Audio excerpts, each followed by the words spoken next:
Hello, everyone. This is Eric Pennington with the Spirit of EQ, and welcome to the Spirit of EQ podcast. Today's episode is about being under pressure. Life is a journey. Spirit of EQ helps shape and guide the road ahead for individuals, leaders, teams, and organizations striving to realize their full potential through emotional intelligence. Spirit of EQ is a coaching and consulting company that assists individuals and businesses to reach their full potential by developing emotional intelligence. In business, managers and leaders recognize the value of training to develop leadership skills. What they may not realize is that those skills are far more effective when they pay attention to not only performance, but also to people. Emotional intelligence is a crucial skill because people drive performance and emotions drive people. Joining me as always is Jeff East with the Spirit of EQ. Hi, Jeff. How are you? Hi, Eric, and everyone else that's listening. So, Jeff, you mentioned offline that we typically find some way to weave music into every single podcast episode. And I know this is going to be probably the record for the soonest we did it. Okay. One of my favorite songs of all time, Under Pressure. Mm-hmm. I know Queen gets the credit as being the artist, but David Bowie was on that song as well. So today, Under Pressure, Jeff. Yes. What are we talking about with being under pressure? Well, under pressure is just all the things that we face as we go through life. You know, sometimes there are things that the world's throwing at us, the family's throwing at us. Sometimes it's things that we throw at ourselves. But it's all these things that just keep adding up until you just feel this pressure building. So that's under pressure for me. I know some of you out there in the audience may be wondering, well, Eric and Jeff, we know what it means to be under pressure. We're living in 2020. Come on. Yes. Well, yeah. So I think this is an equal opportunity situation or circumstance, right? I mean, a lot of people, all of us at some level in 2020 have felt under pressure. So I know there are no silver bullets, Jeff, but maybe let's take the audience through some steps and through some maybe understanding so that they can get a better idea about what maybe they can do, right? To, I don't know, is relieving the pressure a good way to say it, or? Relieving the pressure or figuring out how to not let it build up. I think both of those are important. Okay, when I think of steam, and I wasn't born in the 1920s to know what the 1940s would have looked like, but I think of steamships, right? And sometimes I even think of like from the military perspective, you know, those giant ships that are on the Atlantic Ocean, that kind of thing. So is there something about that we could maybe sort of weave in to compare, or am I off there? No, let's go back one step about something that we're probably all been exposed to with steam is a teapot, tea kettle. You know, you want a cup of tea, so you take the water, put it in the tea kettle, set it on the stove, and it boils finally. And you see the steam coming out, and then when it gets to full boil, you hear the whistle, the noise that it makes, so that you know it's at boil. Jeff, let me ask you. Yeah. So I'm going to sound like such a nerd. So what's the typical temperature when water gets to that? Okay. At sea level with pure water, it's 212 degrees or 100 degrees Celsius for our friends overseas. So, it gets me thinking about when we start to feel it, right? Is it gradual, or is it you wake up and boom, it's 212? No, it starts out gradual. And just keeps building and building, or getting warmer and warmer. The thing about the tea kettle is it won't blow up because it's constantly releasing the pressure from the steam. So all it's doing is steam is almost a byproduct of what you want to have happen. But then you mentioned like a warship. That's military hardware has been a hobby of mine since probably I could read. So I'm going to use an example of a typical U.S. destroyer from World War II. Okay. It's about a 3,000-ton ship, and they used steam power to produce the power that they needed, and then ran it through turbines to drive the propellers. It was called superheated. So these boilers did not release the pressure until it got to a certain temperature, and it was very high temperature and very high pressure, because the higher the pressure, the more heat it takes to cause the water to boil. Mm-hmm. So these were under 600-pound pressure, and they are actually operating about 850 degrees. And what that allowed them to do is make them more compact. It also allowed them to produce a lot of power. In this case, this World War II American destroyer produced about 60,000 horsepower. Oh, my goodness. Which was enough to drive that 3,000-ton ship about a little bit over 40 miles an hour, 34, 35 knots. And it was very good for economy, but there was a drawback. If that setup, that boiler, was not constantly monitored or kept in good shape, bad thing would happen. It could explode. And because it couldn't relieve the pressure, and it would just build and build and build until the pressure inside was more than the boiler can hold, and it would explode. So obviously it would quit working, and that would usually kill everybody in the engine room, because you've got this 850-degree superheated steam coming out. So to me, that's kind of what is happening to us today. We're under a lot of pressure. Yeah. We're under a lot of heat from all the things that are happening, and we get superheated until finally our boiler explodes. It's interesting to me, as you were describing that with the ship, is that some engineer or engineers, or maybe that is not the role that played in it, but it seems like they used the thing that could absolutely destroy a lot. They leveraged that to create a win or a success. Right. It's kind of a weird dichotomy to me. The very thing that could really, really be bad was used for something really, really good. Yeah, until it got out of control. Yeah. And we can use these, like if you have a project at work that's putting you under pressure, if you use that pressure correctly to motivate you, it's not necessarily a bad thing. So give us an example of that, Jeff. I mean, when I think about it, I go, you got to catch it in time, and you got to look at it as this resource for you for yourself. So maybe if you could kind of describe, what's an example of doing that? It could be, okay, this project is going to be done by Friday. Okay. So, okay, I can handle that extra pressure on Friday. Then we'll be done and I can move on. Or if it's going to be long term, you might want to think about, what are the benefits of this going to be? What are the end results going to be? Are they going to be worth it to be under this pressure? Yeah, it's interesting. I'm thinking about my son right now, who my wife and I say he's notoriously the procrastinator and wait till the last minute to get it done. And we've talked to him about this kind of same thing about, when you wait until the very last moment, you position yourself where you're going to increase your level of stress and anxiety. So why not go back a couple of days so you can have some room? I wish I could help you with that, but I'm in his tribe. So all right, I get it. All right, everyone, you heard it here. Jeff is he's in the procrastinator tribe. See, he's so lucky he has me as a partner.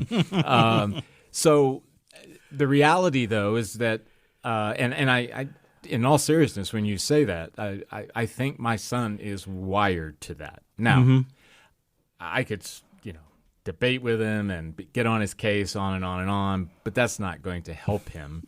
And I don't think it's going to turn him into somebody different.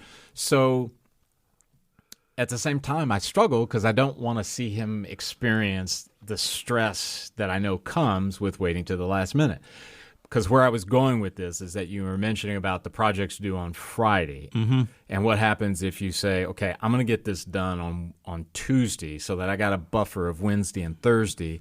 And when Friday comes along, I drop it and I'm done. Versus I'm going to, and then I look up and it's like Thursday afternoon at 4:00 or something. All-nighter time. Yeah. Yeah. Do you believe certain people are just wired to handle that kind of pressure, or is it something different? I think some people are wired for that. Yep.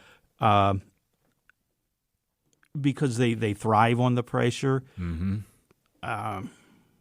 But then I think other people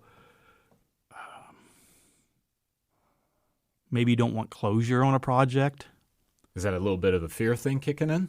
Yeah, if when I complete it, I'm going to have to turn this in, and I'm going to get judged. One way or the other, right? Mm-hmm. Exactly. You know, it's interesting because I don't know if you knew this about me, Jeff, but some time ago, you knew I was a musician. Of course, that's one of our common grounds. I used to write songs and poems, right? And I've started doing that again. And I had a fellow musician friend in North Carolina who said, hey, we've got the equipment. If you want to send over the songs, we can see what comes out of it. And initially I was like, well, yeah, that'd be great. And then after I got off the phone with him, I'm going, but then I have to let him see the songs. And I could feel the pressure, Jeff. Yes. And I did. I procrastinated. I can spit that out. Procrastinated a bit with him until I got to a point where I'm thinking, he's probably wondering, why hasn't he sent it over? So I finally did, Jeff, right? And afterwards, I could feel it. I got into this mode of, I wonder if he thinks they suck. I wonder if he goes, oh my gosh, how do I tell Eric these are not really good? So I could feel that pressure, right? So I could understand if somebody's like, well, I'm just, maybe I'll tell somebody that I won't have it done until next Friday or something like that. Right. Was that kind of where you were going? I know not the songwriting thing, but just this idea of judgment and when it's complete. Mm-hmm. Exactly. Wow. Man, oh man, oh man. All right. So this is probably going to require a 2-part episode, which would be maybe a first in the land of Spirit of EQ podcast, because this is a pretty deep subject. I mean, you and I have talked about some things that are fairly light, right? And they're important and they illustrate. Jeff, if you had to think, and I have some in my mind, but if you could look at what you've seen in 2020, and I would say maybe even go to what have you observed in other people that you would say would be pressure? What are some of those things that come to your mind? Well, there's some of them that are pretty obvious. Economics, am I going to have enough money to pay the rent? Am I, going to be able to get food this week? Or when this is over, am I still going to have a job? Because, they're working under less staff and finding out they can do it. So will I be able to, go back to work? Yeah. I'm stuck here with my family. My wife and I experienced this. We were kind of going crazy because part of our weekly date night thing is there's a little Greasy Spoon diner that we like to go eat and then see a movie. Because they're right next to each other. And we couldn't do that for the longest time. And that was telling. It's just movie and a dinner, but it was part of our routine. I'm sorry. I think it's more than a movie and dinner. Yeah, it's what we did. Yeah. It was something we got out, we did together. There's things like that. People are just now starting to go back to church. And I don't care how good a job you do church through Zoom, it's not church. Yeah. Which kind of brings to the other part, right? That Zoom, right? Zoom is... there's so many people that's all they're doing because there are typically not a lot of in-person meetings anymore. And I think one of the biggest pressures is, am I going to get sick? Is somebody I know going to get sick? My parents are 80 years old, and they don't want to wear a mask, and they're going to do whatever they want to do because they're 80 years old. I don't want them to die. Yeah. So you have those kind of pressures on top of all the normal pressures we have in this world. That would be normal to life living, right? So I think about, I had this, the other day talking with my daughter about, I'm all for the research, the finding a vaccine, therapeutics, hospital being in a state of where they can handle numbers of people. My great concern is, have we put so much attention on that we took our eye off of the ball for like mental health, some of those family issues that are not so good, as in abuse. I know some might say, but we have to figure out this virus, right? I get it, but I have enough experience with some of those things that I mentioned. Those don't just get fixed with a vaccine. It's almost like, is the cure worse than the disease? Yeah, kind of that. And I know that we're going to talk about it a little bit later on, specifically in episode 2. But thinking about, well, how can we be well even when the circumstances don't maybe allow for it on the face of it? Because where I was going to go, you mentioned something. When a person encounters this pressure that you've described, right? What are some of the ways, and maybe we'll go into talking about the emotional intelligence, the power we have with that. What are some ways that you could do like that ship, take that pressure and leverage it to help you? Okay. Well, one of the things with that ship that they could do is keep moving, keep doing something with that steam. As long as the ship was moving and doing all this stuff, they would, there wouldn't be as much pressure building up. That is very powerful, Jeff. That's really, really powerful. One of the things that I've done in this is there's a service called Skillshare. You pay so much, and it's got thousands of little video lessons. Yeah. And I've been doing that. I did a creative writing one. I've done some photography ones. So it's giving me something to do.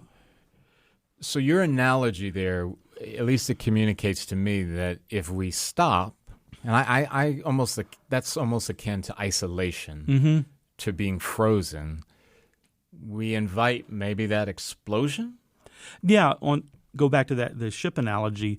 The biggest or the most dangerous time for that boiler to explode was when they come to a sudden stop, because you've got the fuel going in and it's everything is literally cooking, and if the relief valve didn't open, it would explode. That was one of the things that they always had to make sure was working correctly. It would let that steam out, and everything would stay in the safe limits. But if that was messed up, if you didn't have that relief valve, which is kind of what we're talking about, what can we do to relieve that pressure? It's not going to be good. At the very least, it's going to damage things. If not, it could be a catastrophe. Yeah. I think it's really, really powerful, the analogy of that. So as we start to maybe look at some of the competencies that we focus on at Spirit of EQ, what are some things that you can glean from maybe some of them, maybe all of them? Yeah, I think there's something from each one of them that can help you through this. Okay, all right. Well, I'll let you go ahead and kick that. And I'd like to start with just a reminder to our listeners. We did an episode about each one of these competencies in some of our very early ones, and they're still available. So if something strikes a chord with you, music again, sorry. If something strikes a chord, you can go back and get a little bit deeper dive into these with our earlier podcasts. That's a great call out. Yeah, absolutely. Okay, so the first one we talk about is, enhancing emotional literacy, which is basically understanding and recognizing the feelings you're having. What is this emotion that I'm feeling, and what is it telling me? If you're feeling anxiety, okay, I can name that, and then I can look and see what is it that's causing me to be anxious. What is, causing this feeling of, vibration almost. So in that case, because I know that the emotional literacy thing, it has a broad spectrum, but specifically to being under pressure, Jeff, what if somebody out there says, "But I don't want to think about that. I don't want to, almost like it's like if I say it, then does that mean I'm giving into it? I've always heard this. If you can name something, you can start controlling it. You have some ownership of it. So if you can say, I am feeling anxious, that's really the only way you can work on not feeling that anxiety or doing the things you need to do to change, or, that anxiety may stay with you, but now you understand where it's coming from and you go, that's normal. I mean, I should be feeling anxious. Because that takes me back again to your analogy with the ship, is that if you name it, that's a form of being in motion. It's proactive, right? Versus if I'm trying to pretend that it's not there, if I don't want to visit that, I'm moving myself to a place where I'm going to be in a standstill, right? Which causes that risk of the potential. Yeah. Okay. Got it. So I think knowing what you're feeling and what it's telling you. Yep. Is good. And then the next thing we want to talk about is recognizing a pattern. When this happens, do I always do that? When you brought up procrastination, that's a pattern. When this is what needs to happen, I always do this. I wait until Thursday and 4 and then have to pull an all-nighter. So you start recognizing those patterns. And in what we're talking about with pressure, when I'm under pressure, what do I do? Do I shut down, don't want to talk to anybody? Do I get angry with the people I'm quarantined with? So let me ask you this, Jeff, within that, 2020 has been a year like no other for most people, right? And it's, thinking about a friend, and we exchanged emails, and she asked me how I was doing. And at that time, I think my response to her was, I'm trying to get used to a world that I don't recognize. So when people are going, well, Jeff, I have never experienced a pandemic and that pressure of a lockdown or that pressure of wearing a mask all the time or whatever the case may be, it's not something where we have to necessarily recognize it from the past, right? Isn't it most important to just recognize that it's pressure? Yeah. Okay. All right. That's helpful because I think sometimes, when we encounter something new, we might not be quick to connect the dots because it's new to us, right? But it's this recognized pattern is, okay, when I'm under pressure. Right. So I was under pressure 5 years ago. I was under pressure pre-COVID. I mean, all that kind of stuff. It's just recognizing, what did you feel? What did you think in that time? And then you can start identifying what you need to do. Okay. Got to it. move ahead. Okay. So recognizing patterns. And then consequential thinking. I think right now we need to think about the consequences of our actions. We just talked about, being able to go out and do things, but then you have to balance that with what can happen. Yep. And decide that, okay, like I mentioned, we went to the movie theater, and they were doing what they needed to do as far as what they could do to keep the danger of being exposed to COVID down. Right. They were sanitizing, using some kind of a spray sanitizer thing in between every movie, and there was always seats between the people. Yep. Silly things like if you got a hot dog, you didn't have the squirt bottle thing; you had little packets, and they did not accept cash right now. So they were doing what they needed to do. So the consequences would be less than if my wife and I went there and they were operating normal. So what are the consequences? I've heard of some people that really, really needed to go to the doctor, but they were so scared of the COVID that they didn't and ended up getting very ill. Yes. So their consequences of not going to the doctor was worse than the consequences of possibly getting the COVID. I know there's an art around the slowing down to give the frontal part of your brain time to catch up, our intellectual, right? This is the thing. I learned so much from my kids. And, forever, and when we were raising them when they were younger, it was all about teach, and and now it's like tables turning, and I'm, my son, right, who I mentioned before, kind of I'll wait till the last minute. He's also got a bit of that rebel streak in him. If he hears Governor DeWine saying, okay, mandatory mask, he's the one that would stand up and say, well, you can't make me wear a mask. That's not a passed law. That's just you setting an order, right? So I'm not going to do it. I'm not going to do it. And I have to, typically with him, I can't just say, I can't confront. I have to, well, do you mind if we pause for a little bit and kind of, let's think about that. You may have a point. It's not a law. You're right. However, is it worth the trouble and the battle if you're out and about and you've made this stand, I'm not wearing a mask or I'm not going to do X, Y, and Z? If somebody or law enforcement confronts you about it, or, if someone who's elderly that just had to be out at the same time you were out because they had no other choice, and the potential of what that might mean for them. Or, which has happened, somebody that's very strongly pro-mask beat you up. I mean, there's all kinds Yes. of analogy or comparisons here. But I find, and I don't think my son is alone in this, not to pick on him. So, Grant, if you're listening, it's not Dad picking on you. I know a number of people, it's that they haven't practiced the art of slowing down enough to go to consequential thinking, right? And maybe that's for another podcast, but certainly I think that's a part of this. And it doesn't take forever, right? I mean, 6 seconds or so? Yeah.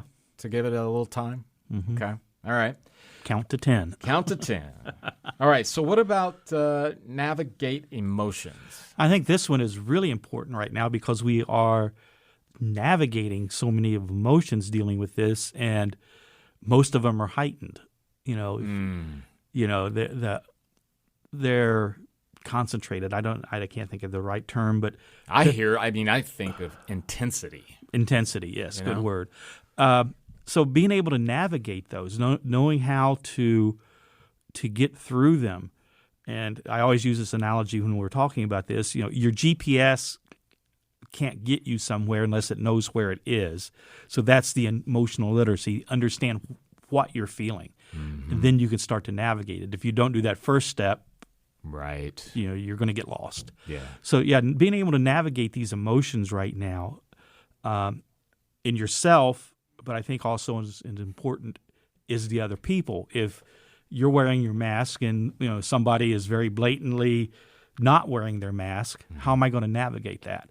Yeah. Do I get angry and confront them, or do I just go walk away?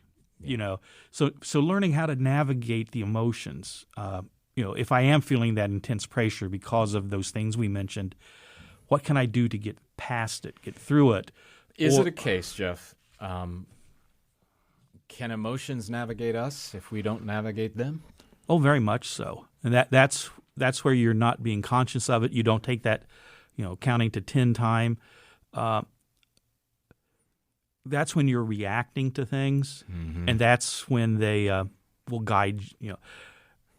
I don't want to say guide you; they'll push you to things you probably don't want to do or have happen. Yeah. All right. So next up is engage intrinsic motivation.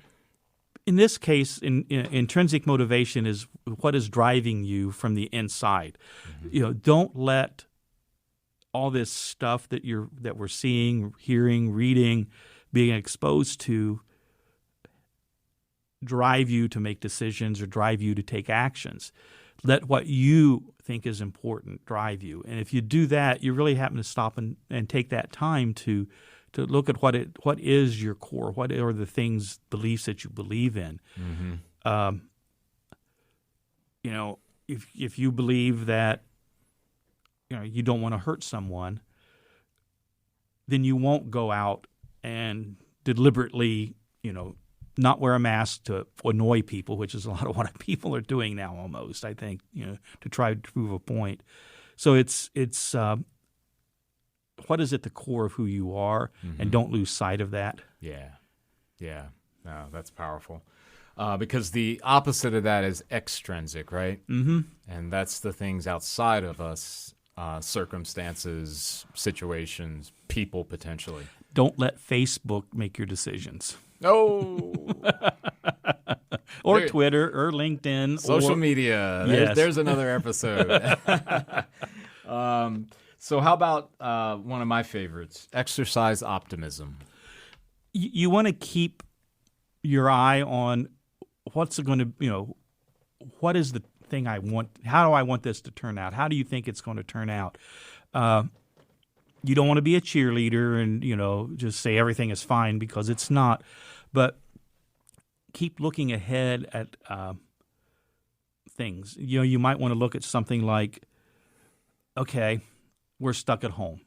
So maybe I can get a family hobby going. Be optimistic about something like that, something the whole family could take part in, whatever. But it's keeping your eye on the positive thing. Yeah. Realistically. Realistic. Yeah. Mm-hmm. Yeah.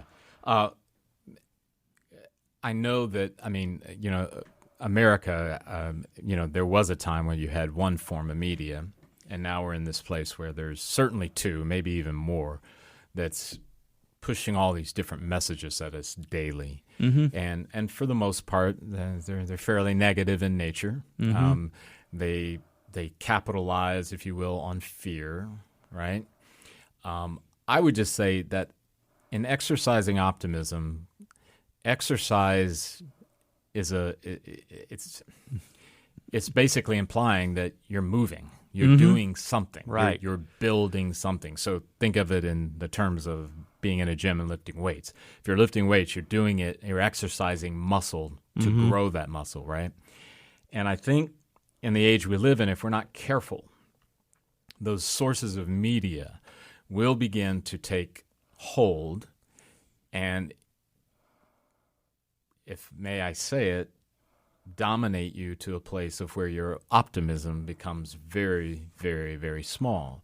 Because, Jeff, the one person dying from a virus or one person dying from cancer or from fill in the blank, it's a tragedy. It's a human being.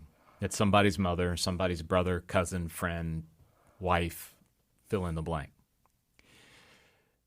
That said, right now, the United States anyway, and quite frankly, most of the world, we're not in this place of this great apocalyptic doom that sometimes, if you're not careful, the media might be kind of influencing to think that we're just a step away from the four horsemen of the apocalypse. What is the statement they used to say about television news? If it bleeds, it leads.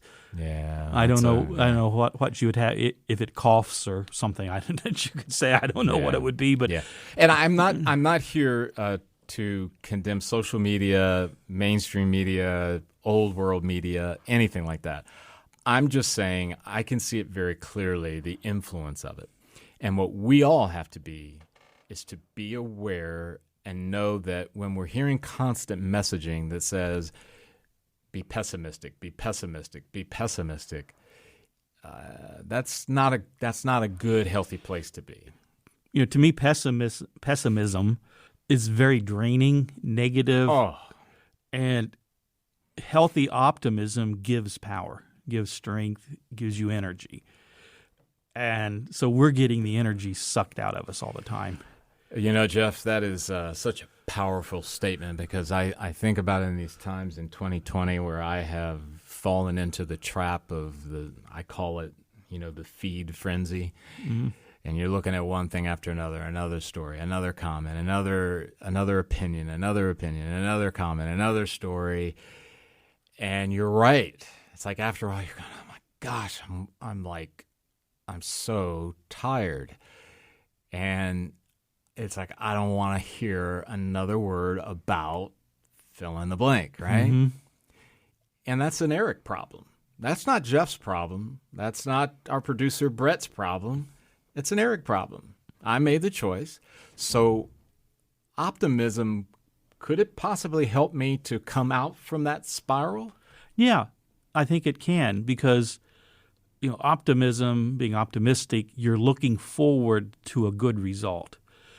And you've got the consequential thinking there to help you understand that, wait a minute, there is some value for me of coming out of this spiral of pessimism and things of that nature.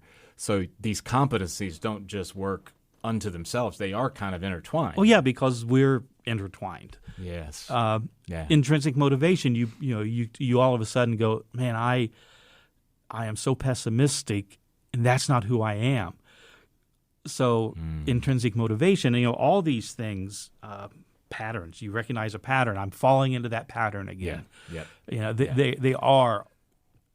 It's all one thing, but we have to divide them out so we can give more substance to it. Okay, so music warning analogy. Okay, I say it that way. Music analogy warning, Jeff. It kind of reminds me of the symphony. Mm-hmm. There's multiple parts, multiple instruments. And what I love is you've seen those videos, and maybe even if you've attended a concert, when we had concerts, and the symphony they're warming up and it sounds like total chaos. And then the conductor begins, and then it's just this beautiful harmonized music, right? And I think in many respects, that's kind of like these competencies, Recognize patterns is not designed to do what consequential thinking is designed to do. Right. That is not navigate emotions, but when they are together, they bring about this beautiful thing. Mm-hmm. Yeah. Just, in the most basic part of music is a chord. Each one of those notes in a chord combined together, and it might not be that one instrument that's providing all those notes. Yeah. So one of my favorites as well is the competency of increased empathy. With increased empathy, we want to feel empathetic for the people around us. When that person is refusing to wear a mask, give them some empathy. They might be one of the few that really can't wear a mask because of COPD or some medical condition. Jeff, what if I don't like it that they're doing it? And what if I lost my grandmother 3 months ago from COVID, and they're doing that, and that's not right? That's tough, Eric. But you still need to try to put yourself in that other person's place. Yeah. We don't always have to like what somebody is doing, but we need to try to understand why. And if you're increasing empathy, if you're feeling empathetic for that other person, your best thing to do is just let it go. Yeah, and that's really powerful. I had because I know sometimes we think about empathy, it has more of a warm and fuzzy, hey, I feel bad for that person, and, I had that situation, blah, blah, blah. But I think it's even more strategic than that, because to what you're saying, it's like you're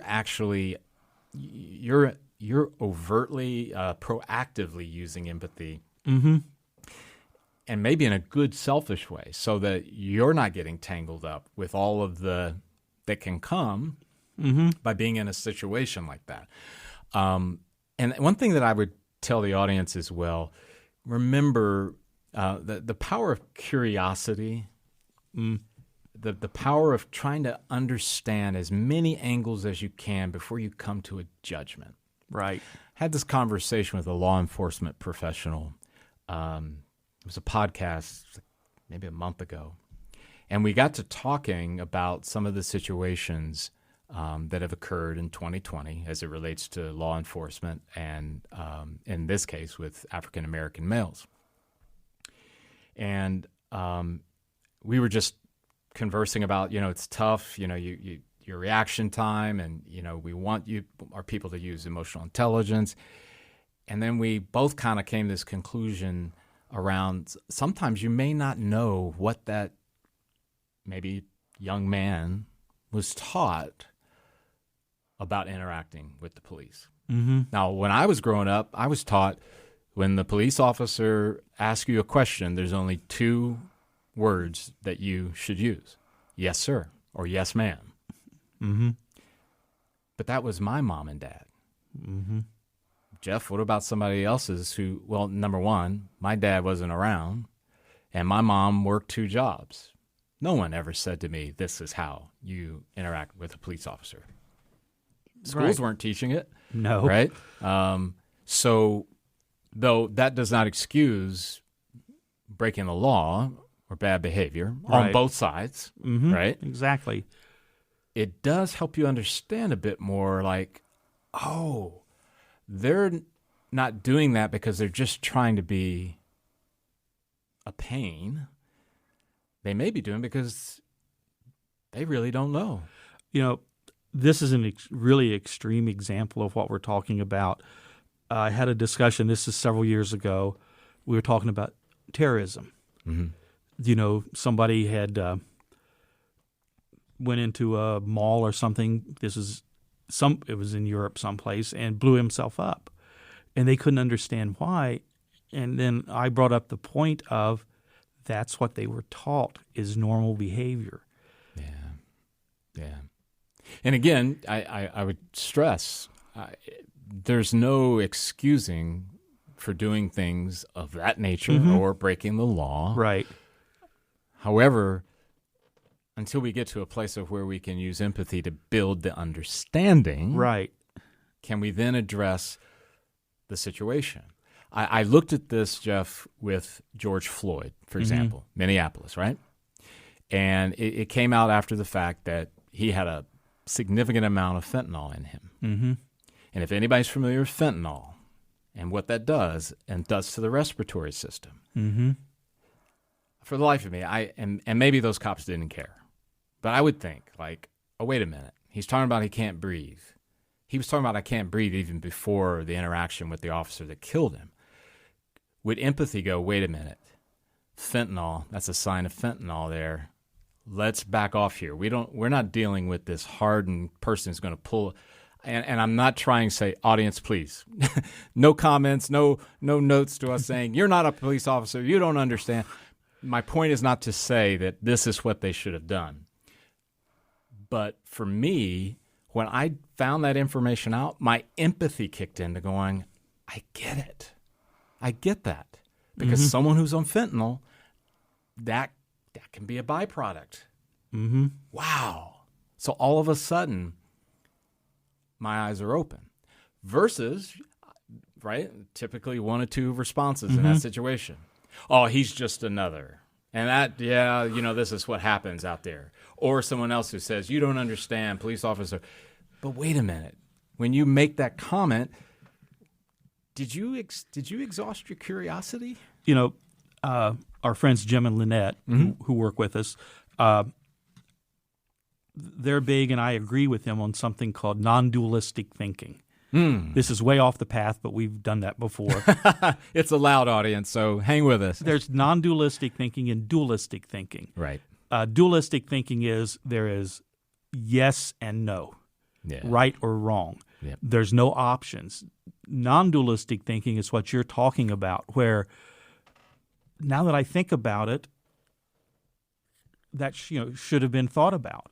There was more than one answer to what was going on. Yeah, and that's great, Jeff. And I think it's very interesting, and I use this with our clients, is that I'm not talking about exhaust curiosity so that you can just wipe stuff away. You can make a judgment. Judgment's okay. All right? I made a judgment coming here today. Where am I going to park? There was multiple meters available to me, but I wanted to be at the one that was closest to the intersection so that when I leave, I can just pull straight out. I did the same thing. Okay? You made a judgment. Yes. Now, you came to that judgment by exhausting your options, right? You kind of said, well, at least I did there. I was thinking, well, if I just park at any of these, who knows? Maybe you got 3 or 4 cars that come in, and then there's one behind me, and then I'm in that terrorized situation of how do I pull out? Can I back in, back up, back in? That kind of thing. So it's not that judgment is bad. It's just, and I'm going to be bold here to say, I just wish everyone would just, before I'm going to make a judgment, I'm going to exhaust the curiosity factor. I'm going to exhaust the non-dualistic thing so that when I do make the judgment, though I'm not perfect, I can at least go, I didn't just rashly say, oh, that's that. Oh, that's who they are. That's what they do. That's them. And then close the door when you're making such a monumental decision that potentially is based on so little information. One more thing that I want to mention about go empathy ahead. before we go on. We always forget this, and I don't know how many times when I'm doing a debrief or something with someone, when I ask them if they have empathy for themselves. I'm glad you brought that up, Jeff. Most people have never considered that. So give yourself a break in this. Especially if you're feeling the anxiety or whatever, you go, that's normal. If I wasn't feeling this, that would be a whole different story. I recognize that this is a normal reaction to what's happening. Then move forward from it. It doesn't make you a bad person. No. It doesn't make you weak. And exhausting curiosity to come to a conclusion with other people is the same for ourselves. Mm-hmm.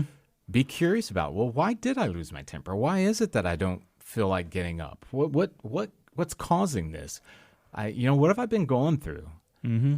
And realize that as much as this thing drives me nuts about our culture, at least here in America, it's this idea that everybody's doing great. Everybody has the world by the tail.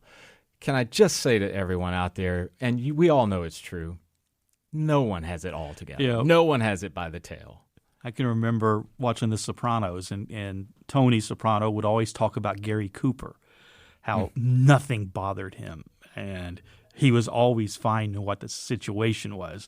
And that's kind of what you're talking about is, this cowboy mentality that I can handle anything on my own. All I need is my horse and my gun. And it's funny, Jeff, you mentioned that. I'm thinking about Hollywood. I saw a clip of an interview with Howard Stern. He was interviewing Chris Rock. mm-hmm. And Chris Rock here recently had come out and talked about how there were a lot of mental, emotional issues he hadn't dealt with from way, way back. Mm-hmm. And he was, I think he was talking about the importance of mental health and how he was seeing a psychiatrist or psychologist. And in this interview, I don't know if Stern was kind of like, wow, really? I didn't realize that about you. But Chris Rock basically said, when it comes to my craft, the work I do, he said, I'm the baddest mother there is. Everything else, I am totally high insecurities. I don't feel worthy. I don't feel like I can. And, I'm sitting there watching this. This is Chris Rock. Mm-hmm. He's one of the funniest men on the planet, right? Mm-hmm. But he's basically out there saying, don't believe all of it, because it's not. Now, I admire him for the courage to, speak that, because that's pretty vulnerable. That's vulnerability on display. Yeah, he was giving himself empathy, which is he wasn't feeling sorry for himself.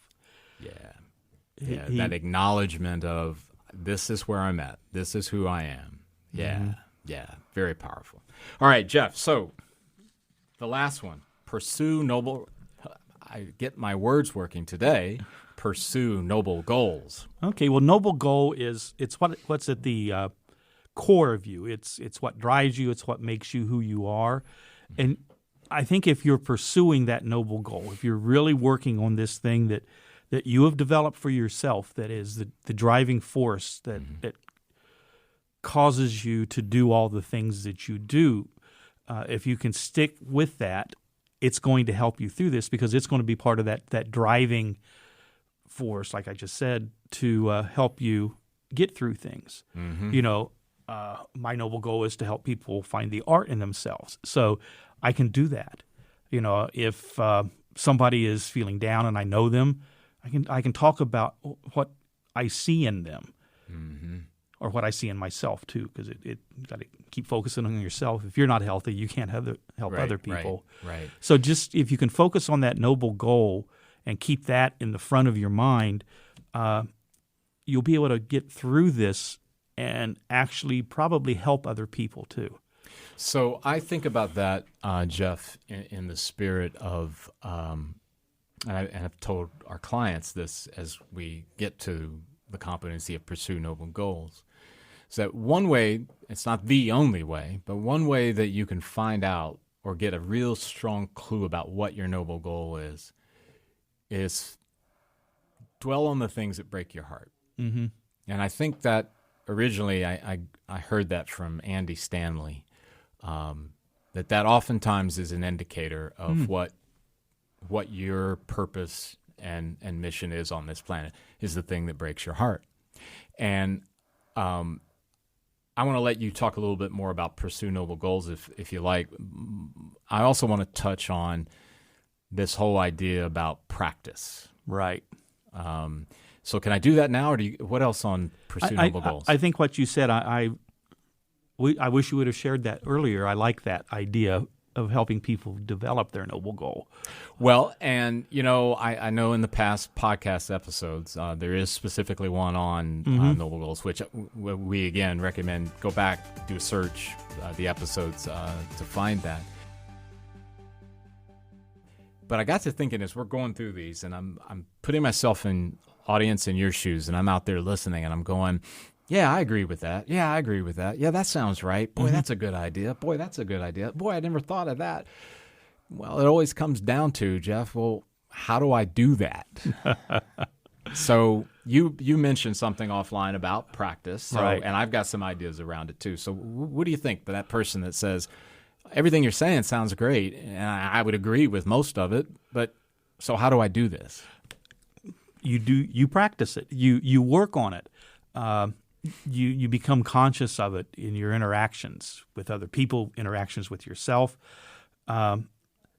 Start small or start big? Start small, probably. Okay. Start with trying to work on your emotional literacy. What am I feeling and why am I feeling that? That's that is where you have to start. Yeah, and for the audience as well, I want to tell everyone that we have tons of resources on our website. Again, you can review past podcast episodes, our YouTube channel. We have a Facebook page, a LinkedIn page, and there are a lot of things out there that you can grab that can kind of assist you in that process. And even reaching out to us directly if it's like enhanced emotional literacy you're wondering about, you can send us an email and we can point you to some things. But go ahead, you were saying too. But the thing we have to remember about practice is the reason you practice is you're trying to get better. And here's our sports analogy. Okay. Michael Jordan kept practicing until even probably after he retired to become better. He's considered one of the best ever basketball players. Yep. But he kept practicing because he knew he was not as good as he could be. So you just have to keep practicing, but remember that you're going to have some failures along the way. Michael Jordan missed easy shots. Yeah, absolutely. Absolutely. And so, but he recognized that and don't dwell on that. It's like a relief pitcher or defensive back in football. That last failure, they have to quit thinking about it. Yeah, to be able to move on. Yeah. There's something else that I've thought about too, Jeff, is that when you are endeavoring to do something, maybe for the first time, there's that resistance. I think we have a podcast episode around neural pathways. I would recommend that people, the first few segments of you practicing are going to be really frustrating. I'm just going to tell you that right now. It's going to be frustrating, right? If you would just hang in there, and don't give up, eventually you'll start to get momentum. Because neural pathways, really briefly, and Jeff, add some flavor if you need to, we build those probably from the earliest of ages. It's basically our way of how we're going to navigate the world. Exactly. Right? This is kind of funny, but I grew up. My parents lived through the Depression, and they were not cheap. We always had what we needed. It wasn't like we were bad growing up in the 60s and things like that. But they were good at budgeting the money. Yeah. And growing up, when I grew up, the pair of shoes you wanted to have were a pair of black Chuck Taylor Converse. And they were probably back then $12. And Keds were $8. So guess which shoe I always had? Yeah. Every year I'd ask for it, and every year I got turned down. And I'm 63 now, so when I was about 60, I was having this conversation with my daughter because she loves those kind of shoes, and she'd worn them out, and she's going to have to buy them. And I still had in my head I couldn't have those. And then she goes, Dad, you can buy your own now. And I go, I can. So I went right out and bought a pair. And the interesting thing, right, about that, though that one maybe is a little easier than someone who's trying to manage, you know, learning more about emotions and gaining more literacy around it. Again, the upfront pain is typically where people most of the time give up, is in that window of time. But if you can hang in there, you can build new neural pathways. In your case, I can buy Converse now. There's no reason why I can't. They're not $12 anymore. Oh, but no, by certain. And that new neural pathway will become your norm, just like the old neural pathway. Now, the reality, I know there's some debate in the neuroscience world about can you destroy the old neural pathway or do they always remain? I tend to land on the side that once you have the neural pathway, you have the neural pathway. Now, I use the freeway analogy.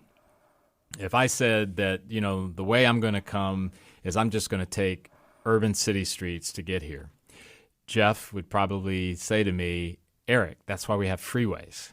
It's a lot faster. It's going to take you double the time if all you're doing is traveling through urban city streets.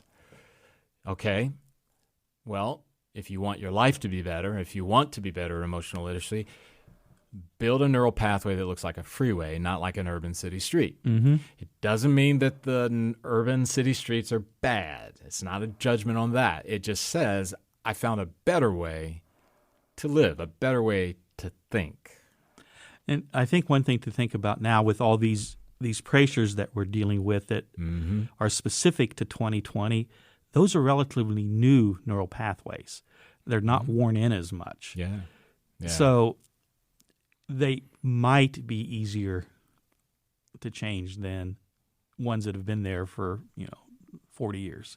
And I would tell you, anyone in the audience that has found some inspiration here in this episode to not give up and to be committed to the practice, trust me, you will be rewarded accordingly to that work, and that's the power of emotional intelligence. So, Jeff, Part 2, I won't give it away. We'll just wait till Part 2 and we'll talk about it. Right. It'll be a continuation of some of these things around the being under pressure. I did mention to our producer, Brett, could we find some way to get that Queen song in there? But I'm sure that costs a lot of money. So hum it in your heads. Imagine what it was like. It's a great song. Well, one of us can bring our bass in and just do the dun dun Right. dun dun dun dun. Yes, very, very constant. John Deacon, if I'm remembering, right? Yes, all right, all right. So, everyone, thank you for joining us today. We really appreciate it, and we look forward to being with you again in the next episode. Take care. Hi, everyone. This is Eric Pennington with The Spirit of EQ. I'm not introducing a new episode today. I'm here to tell you some things that might help you. Jeff, you're with me as always. So, Yes. how do people get in touch with us? Well, the best way is just send us an email at info@spiritofeq.com. That's awesome. Jeff, I was also thinking about reviews, and I'm notoriously bad at asking for them, so reviews on all of the platforms wherever you get your podcasts. Yes. You think that'd be good? I think that would be great because, one, that will help us learn how to make better ones. And it's always good for us. So to we're not the perfect podcast hosts? We're close. Okay, all right, but not, still, not totally we want perfect. your feedback. We want your feedback. But it also might let us know a new subject. Hey, we need to dig deeper into that. Yeah. So let us know what you think. Cool. We really appreciate that. As always, too, there is social media, LinkedIn, Facebook, and we also have a YouTube channel. Those also have mechanisms or options for you to be able to leave a comment, a like, or those kind of things. Just want to make sure that you know how to get in touch with us. Right, Jeff? Right. We appreciate you all. Thank you.